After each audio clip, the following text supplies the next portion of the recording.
Hello, my name is Graham Martin, 33 years old, currently living in Austin, Texas. I am the founder of a technology startup. My company specializes in developing software to optimize energy for smart buildings. This is a venture I've poured my sweat, tears, and heart into building.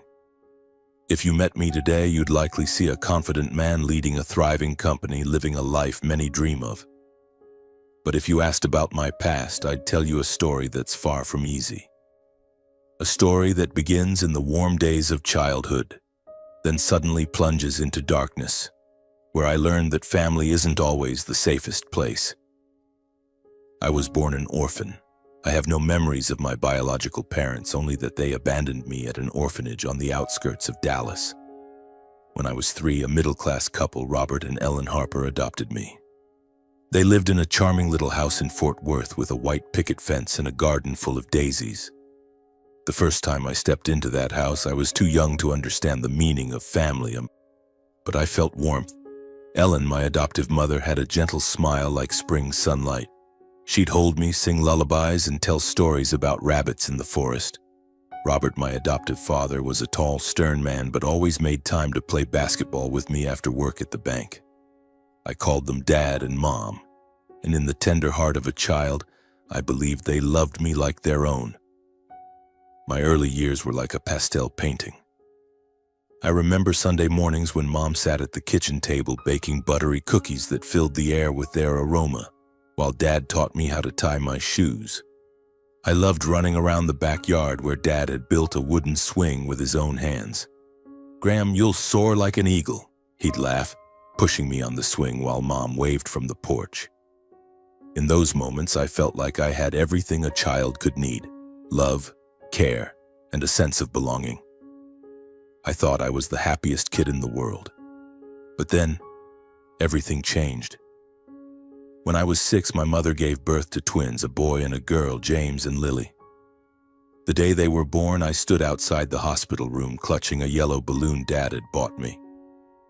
I was excited to be a big brother, eager to play with them, teach them how to kick a soccer ball or draw sloppy cats. But when Mom brought James and Lily home, her eyes no longer looked at me the same way. The warm smile once reserved for me was now directed only at the 2 babies in their cribs. Dad was the same. He was busy caring for the twins, and our basketball games faded away. I began to feel like a shadow in the home I once called my haven. At first, I thought it was just their busyness. They had 2 new children, so naturally they needed to spend more time with them.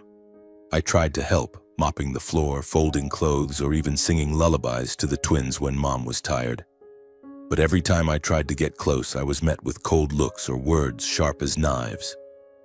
Once, when I tried to teach James how to hold a spoon, Mom snatched it from my hand. "Graham, leave your brother alone. You don't need to do these things." Her voice was icy, as if I were a stranger. I stood there, hands trembling, not understanding what I'd done wrong. In the years that followed, the unfairness became glaring. James and Lily got new clothes, new toys, while I wore hand-me-downs with frayed shoulders. When I asked Dad to take me to the movies with friends, he snapped, "You need to be sensible, Graham. We don't have money to waste on frivolous things." But the next week, I saw him take James and Lily to an amusement park, laughing as if I didn't exist. I began to wonder, was I truly part of this family? The breaking point came one evening when I was 9. James, then 3, mischievously broke Mom's favorite vase.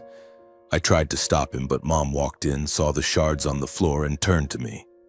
"Graham, what are you doing to your brother?" she screamed, her face flushed with anger. I tried to explain, but she cut me off. "You're just adopted, Graham. Don't think you have the right to discipline them." Those words pierced my heart like a dagger. I stood frozen, tears welling up, but I clenched my jaw, ran to my room, and locked the door. That night, I hugged my pillow, crying silently, feeling profound loneliness for the first time. I was no longer their son. I was just adopted.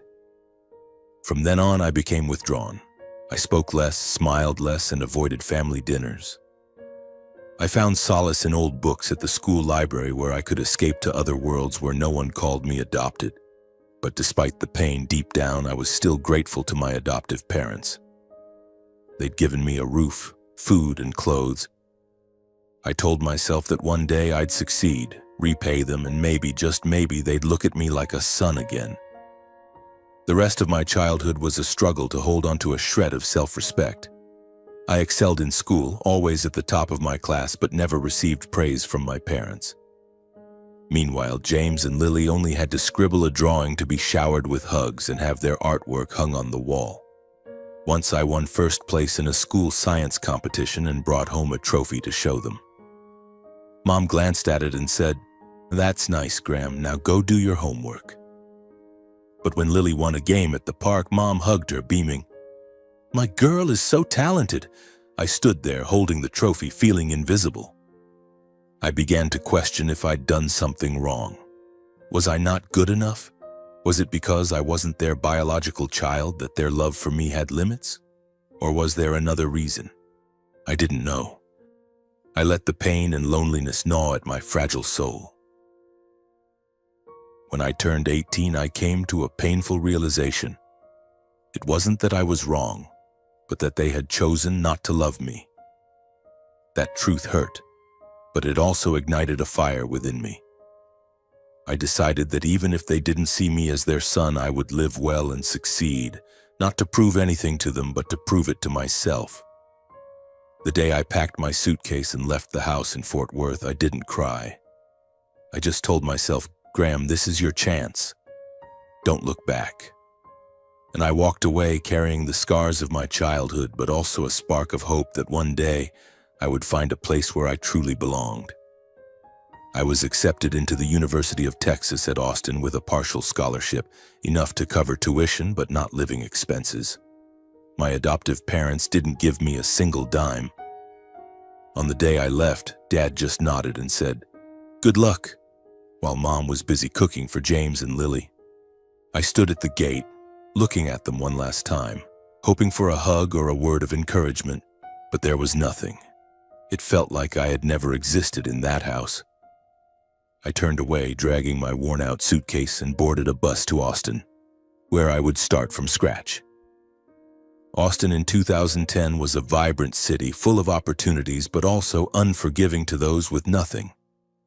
I rented a tiny room in an old building on the east side of town, where the walls were cracked and the air reeked of mildew. My bed was an old mattress on the floor, and my desk was a wooden crate I found on the street. I couldn't afford new books, so I borrowed from the library or got hand-me-downs from upperclassmen. But I didn't complain. I knew I had no right to. If I wanted to change my fate, I had to work twice, 3 times harder than others. To make ends meet, I took any job I could find.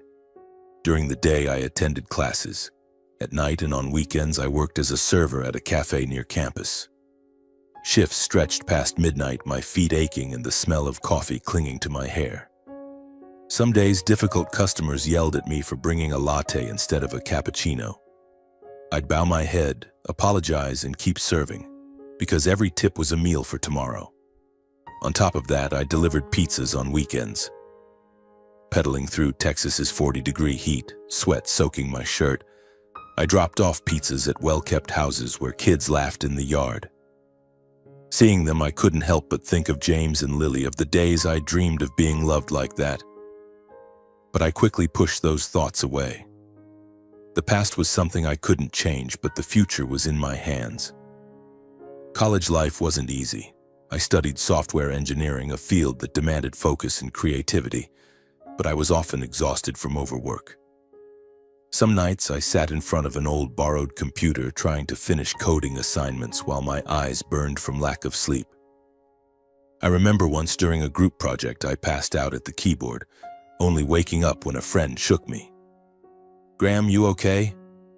You look like you're about to die," he asked, worried. I just smiled and said, "I'm fine, just a bit tired." But the truth was, I wasn't fine. I was fighting every day to avoid being crushed by debt, hunger, and loneliness. Student loan debt was my biggest burden. Despite the scholarship, I had to borrow more to cover rent and food. Each month, I spent as little as possible, often eating instant noodles or peanut butter sandwiches. Once I looked in my wallet and saw just $3 with the electric bill due soon. I sat in my dark rented room wondering if I was on the wrong path. But then I remembered my childhood, the sharp words, "You're just adopted." No, I couldn't give up. If I fell, I'd prove they were right, that I was worthless. I wiped my tears, stood up, and kept working. Despite the hardships, I never asked my adoptive parents for help. I had their phone number but never called. Part of me knew they wouldn't care. The other part wanted to stand on my own. I told myself that even if the world turned its back on me, I'd live well. Not to make them regret, but to avoid regretting myself. But sometimes in the long nights lying on that old mattress, I couldn't stop thinking about them. I wondered how James and Lily were if my parents ever mentioned me. Once I opened an old photo of the family taken when I was 5, standing between Mom and Dad, smiling brightly. Looking at it felt like a knife in my chest, but I didn't cry. I folded the photo, put it in a drawer, and told myself, "Graham, you don't need them anymore." Slowly, I found light in the darkness. At school, I made a few good friends who didn't know my past but treated me as an equal. One, Carlos, a cheerful Mexican guy, often shared food when he saw me eating just bread. "You're skinny as a stick, Graham. Eat this taco," he'd say, shoving a hot taco into my hand, refusing to take no for an answer. Moments like that, however small, made me feel less alone. I also found passion in software engineering. The dry lines of code gave me a sense of control. In the world of programming, no one cared if I was adopted or orphaned. If my code worked, I had value. I started joining group projects and coding competitions, gradually catching the attention of professors. Once, Carlos and I worked on a project about optimizing energy for smart buildings, a novel idea at the time. Our project won second place in a statewide competition, and for the first time I felt I could achieve something great. But life wasn't all bright. In my junior year, I got a call from an old friend in Fort Worth. "Graham, I just saw James and Lily at the mall with your parents. They looked happy. You should call them, it's been a while." Those words hit me like a bucket of cold water. I smiled, thanked my friend, but after hanging up I sat frozen, feeling like the world had collapsed. They were still living well, still happy, as if I'd never existed. I wondered if they ever thought of me even once. But then I shook my head, stood up, and kept coding. I couldn't let the past drag me down. Never. Graduation was a major milestone, but it also brought harsh reality.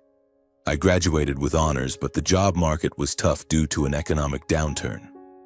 I applied to hundreds of places, from small firms to big corporations, but got only polite rejections.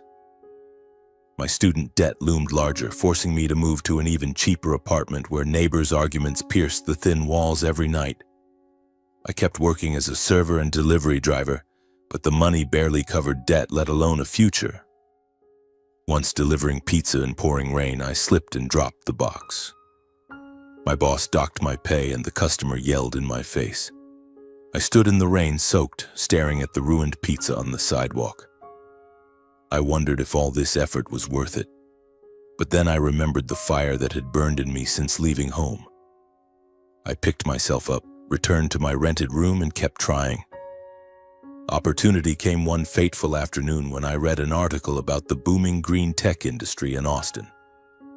Startups in renewable energy and AI for environmental applications were attracting heavy investment. I recalled the energy optimization project Carlos and I had done in school, and an idea sparked. I decided to take the plunge, knowing the path was full of risks. With the little savings I had and Carlos's support, I began building a small startup, working day and night to develop software that helps smart buildings save energy. Carlos and I worked in my cramped rented room, where our desk was a wooden plank propped up on an old beer crate. My college-era laptop, barely functional, often froze while running complex algorithms. Carlos brought an old desktop computer, but it wasn't much better. We shared instant noodle packets and cheap coffee, working ourselves to exhaustion. Some nights I fell asleep at the keyboard, only waking when morning light streamed through the cracked window. Our idea was to develop software using artificial intelligence to optimize energy for smart buildings. But turning that idea into reality required money. Carlos and I decided to enter a startup competition in Austin where founders pitched to investors. The first prize was $50,000, enough to buy better equipment and rent a small office. We spent 2 months preparing, working 18-hour days to perfect our prototype and pitch. I coded until my fingers went numb, while Carlos handled the interface design and market research. The night before the competition, I looked in the mirror and saw a gaunt guy with dark circles under his eyes, but they still burned with determination. "You've got this, Graham," I told myself. "You have to." On the competition day, I stood in a packed auditorium facing dozens of investors and rival teams. My hands shook as I held the mic, but I took a deep breath and began. I explained our idea, how it could save millions for commercial buildings and cut tons of emissions yearly. I shared my journey, an orphaned kid who grew up facing hardship but never gave up.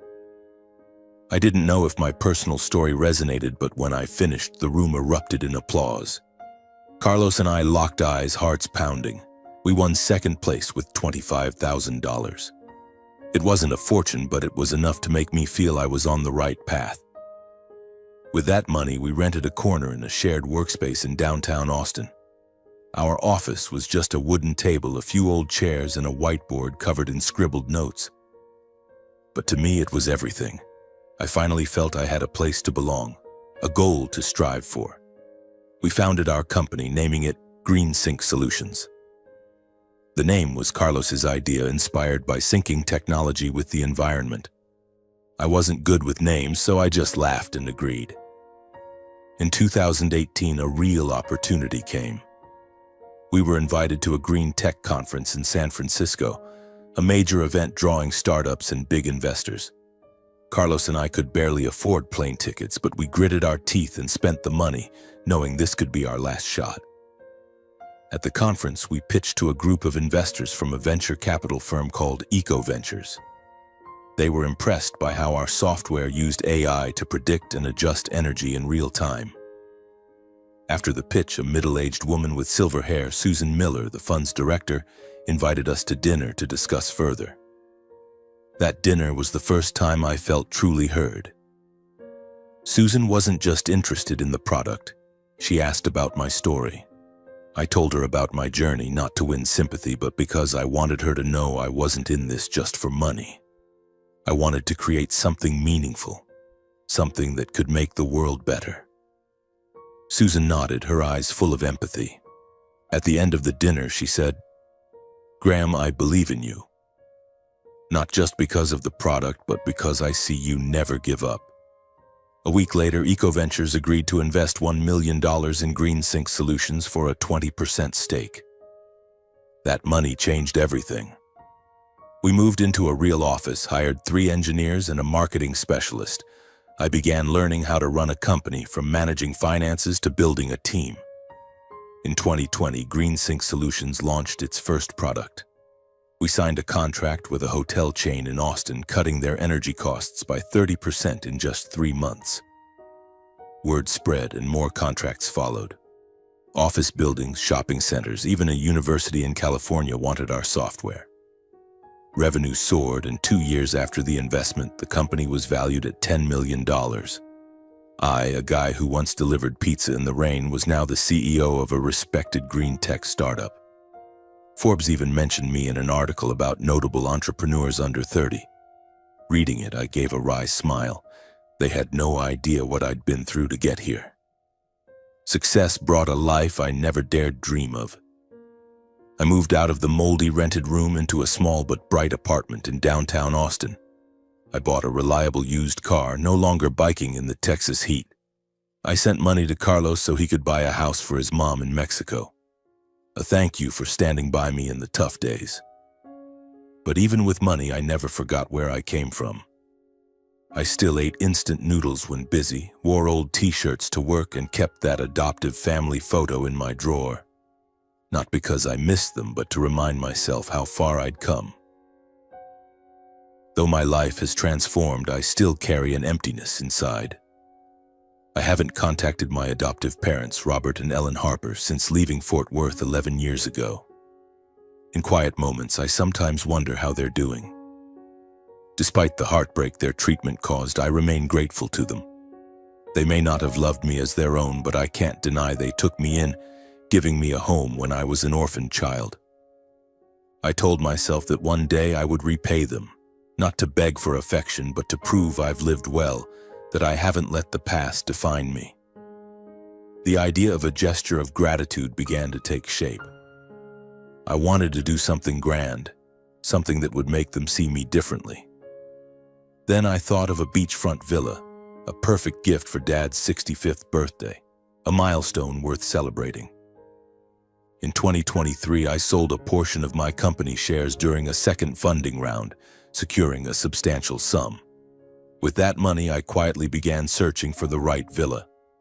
I finally found it, a stunning villa in Galveston, a few hours' drive from Austin. It sat right by the ocean with large glass windows overlooking the sea, a lush green garden and a spacious porch where the sound of waves could be heard. The villa cost $4 million, a significant amount, but I knew it was worth it. I pictured Dad sitting on the porch, sipping coffee, gazing at the ocean. I imagined Mom planting flowers in the garden as she used to in Fort Worth. And maybe, just maybe, they'd invite me to stay for dinner, looking at me as a true son. This gift, I hoped, would bridge the years of distance. I worked with a lawyer to prepare the paperwork. The gift deed officially transferring the property to Robert Harper was signed and notarized.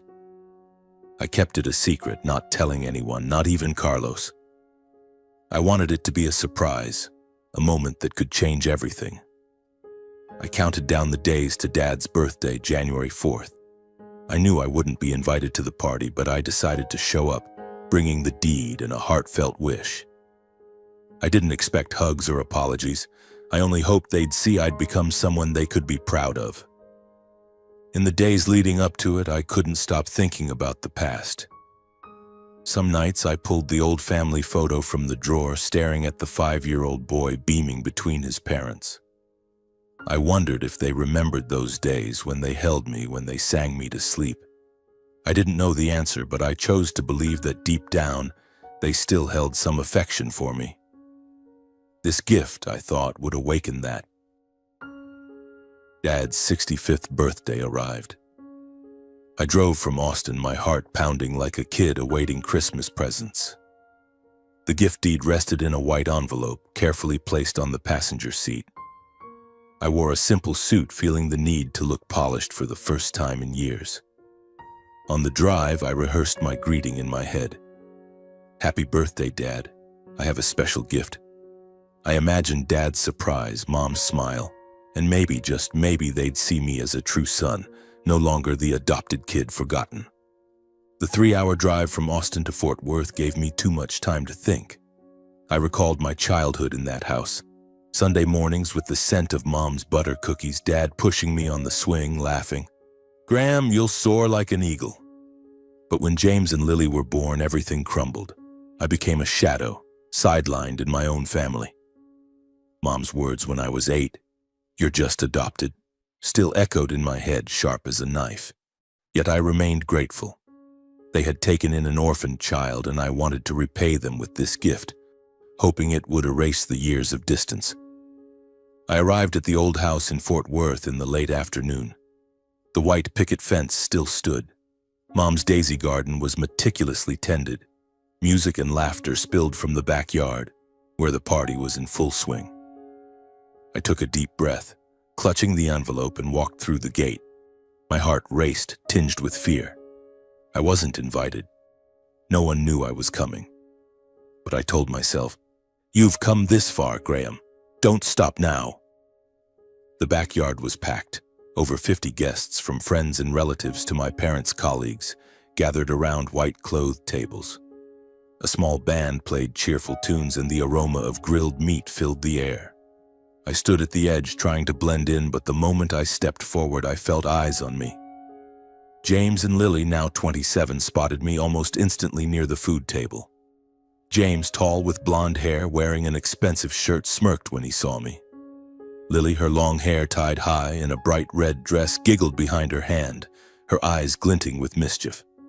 "Well, look who's here," James called loudly, his voice dripping with sarcasm, drawing attention from those nearby. "Graham, long time no see." "Still remember the way home?" Lily chimed in, her voice shrill. "He's wearing a suit.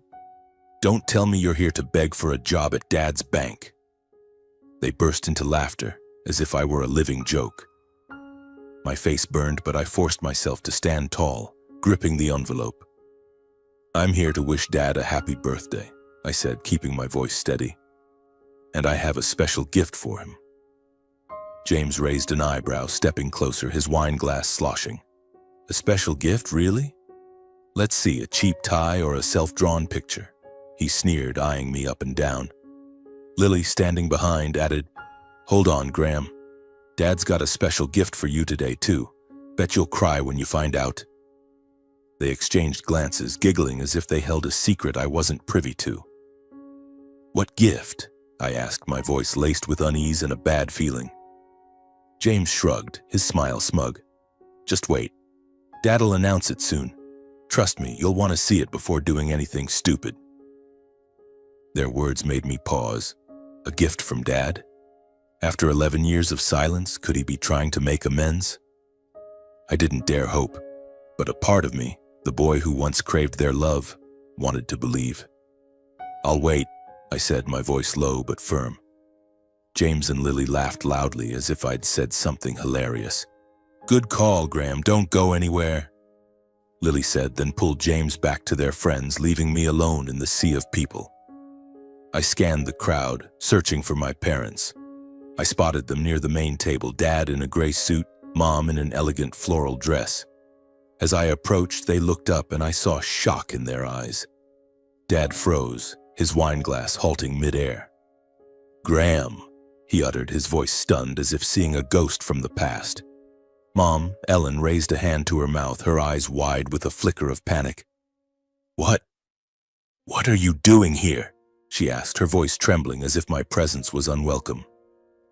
I smiled, though my heart tightened.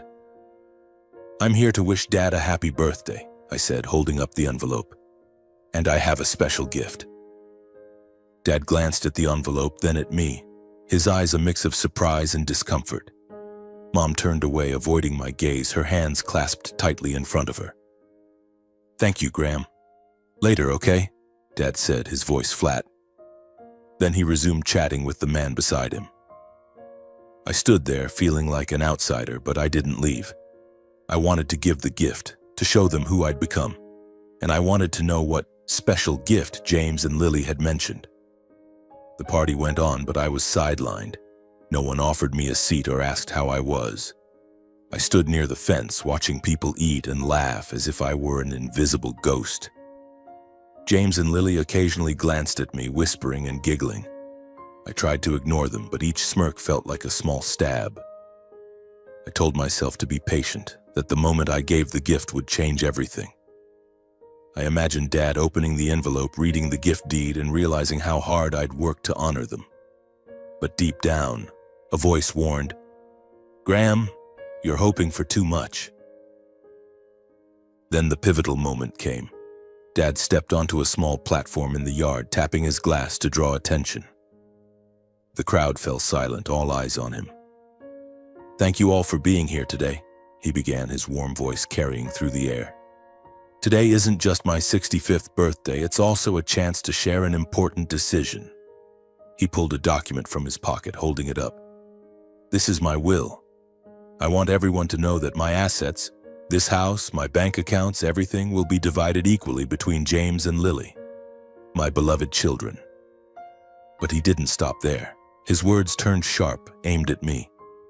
"By the way, Graham, my adopted son is here today after over a decade of absence. He says he has a birthday gift for me. But I think he's here to curry favor. Too bad he's too late. My will is already set." Then looking at me, he added, "Sorry, Graham, since you're adopted, I forgot to include your name in the will." The yard erupted in laughter and applause. James and Lily hugged, beaming with triumph. I stood frozen, the ground seeming to collapse beneath me. Was this the special gift they meant? A will that erased me from the family, announced publicly before dozens? I looked at James, who turned to me with a malicious grin. "Told you, Graham, Dad had a gift for you," Lily piped up, her voice shrill.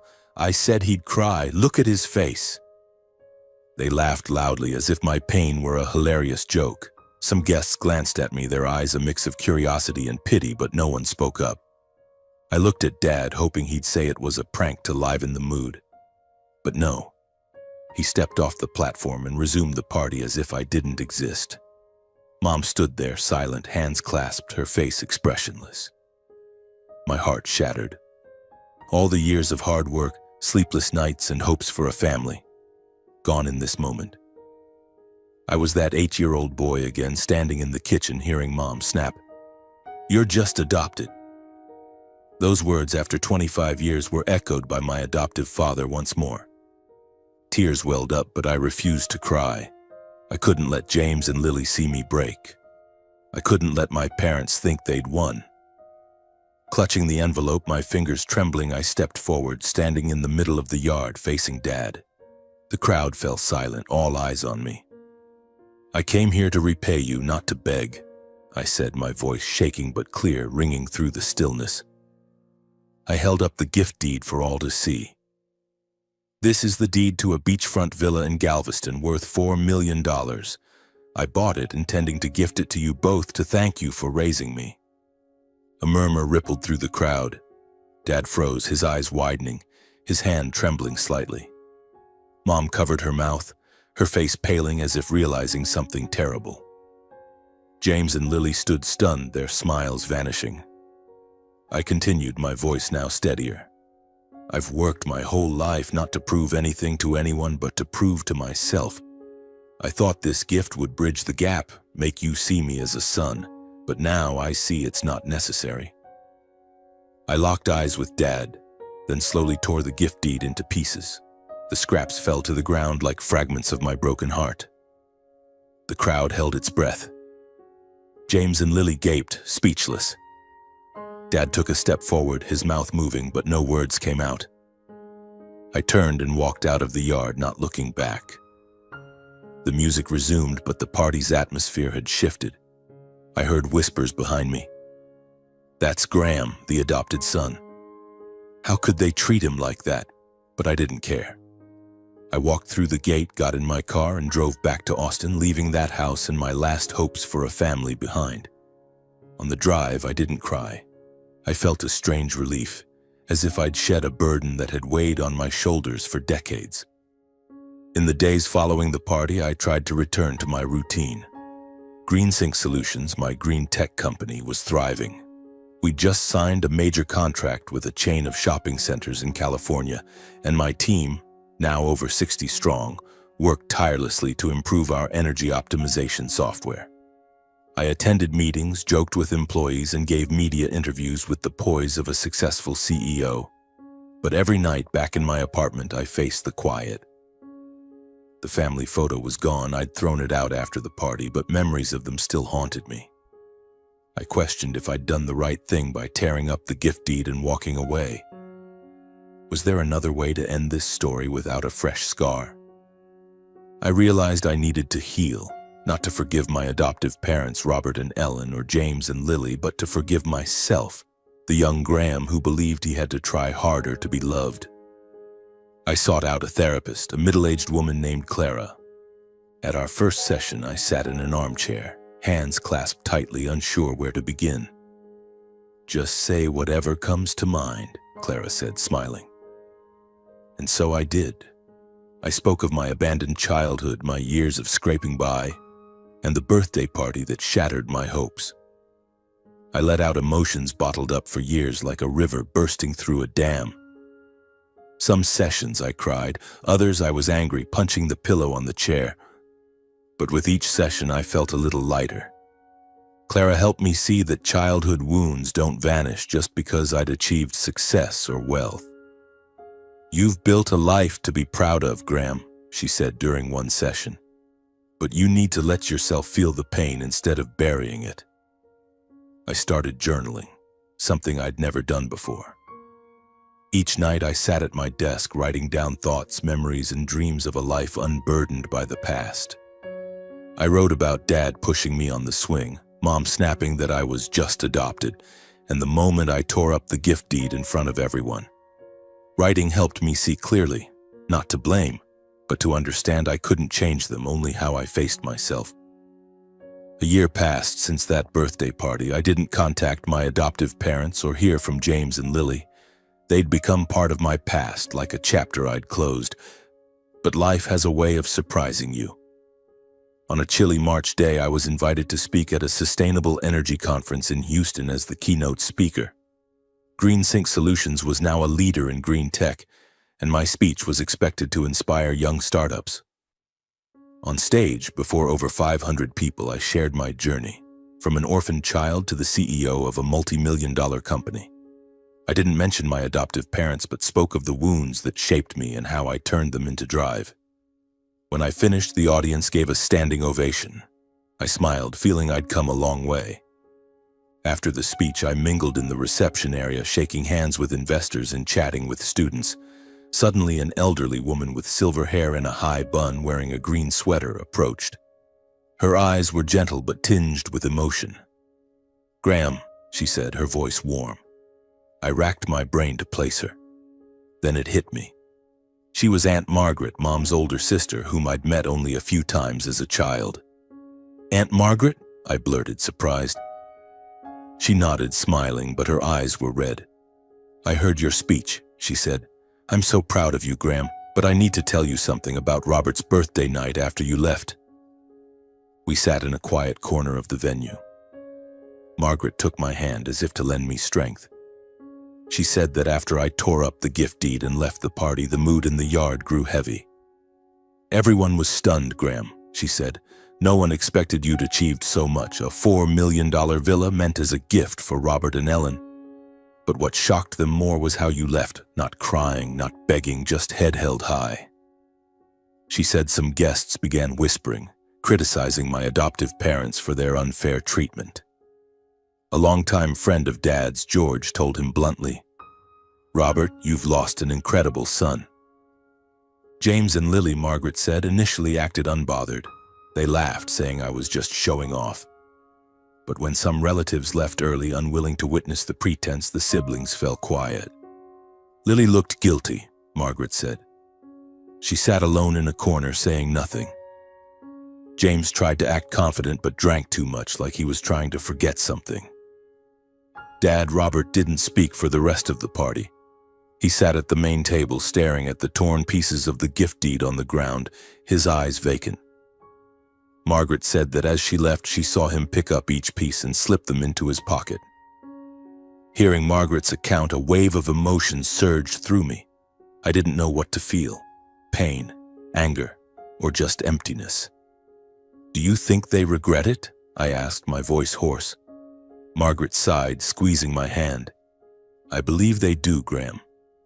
But they're too proud to admit it. Ellen never mentions you to me, but I know she reads every article about you. Robert, he's aged a lot since that night. I think he knows he was wrong but doesn't know how to fix it." I sat silently, gazing out the venue's window, sunlight streaming through large panes. I wasn't angry at my adoptive parents, not exactly. I was just sad. Sad that we could have had a different story if they'd chosen to love me as their own. But I was also grateful for Margaret. "Thank you, Aunt Margaret," I said, smiling. "I'm okay, really." She hugged me, and for the first time in years, I felt a touch of warmth from someone in my adoptive family. After our meeting, I returned to Austin, continuing my journey. I didn't try to contact my adoptive parents or James and Lily. I didn't need their regret or apologies. I'd found freedom, not by running from the past, but by facing and releasing it. In the time that followed, alongside therapy, I found new meaning in helping others. I began engaging in charity work, focusing on supporting orphans and struggling families. I founded a nonprofit called Bright Path, inspired by my own journey. A path to light despite starting in darkness. The foundation offers scholarships for orphans, funds skill-building classes, and builds community centers in underserved areas. On my first visit to a center in East Austin, I met a 12-year-old boy named Miguel, skinny with shy but bright eyes, who lit up talking about his dream of becoming an engineer. I sat with him listening as he shared about his mother, a single janitor, and how he learned coding on an old library computer. I saw myself in Miguel, a child yearning to rise above his circumstances. I awarded him a scholarship and promised to follow his journey. When Miguel hugged me, whispering, "Thank you, sir," I felt a joy no money could buy. Charity work didn't just help others, it healed me. Each time I met an orphaned child, each time I saw hope in their eyes, I was reminded I wasn't alone. I'd found my family not in Fort Worth, but in the people I helped, in my Green Sink team, in friends like Carlos who'd been there through my darkest days. I began to slow down, savoring small moments, a morning jog by the river, a hot coffee in my office, a video call with Carlos and his mom in Mexico. I learned to love myself not through success or recognition, but by accepting I'd done my best. And for me, that was enough. I no longer needed my adoptive parents' attention or validation. That's my life story, a journey from being abandoned in an orphanage through years of hurt in my adoptive home, to the struggle for survival, and finally to the freedom I found within myself. I hope my story leaves some resonance, perhaps a spark of motivation to help you rise confidently in your own life. And I wish you the courage to face your past, the strength to move through pain, and the faith to believe that light always waits at the end of the road, if only you keep moving forward.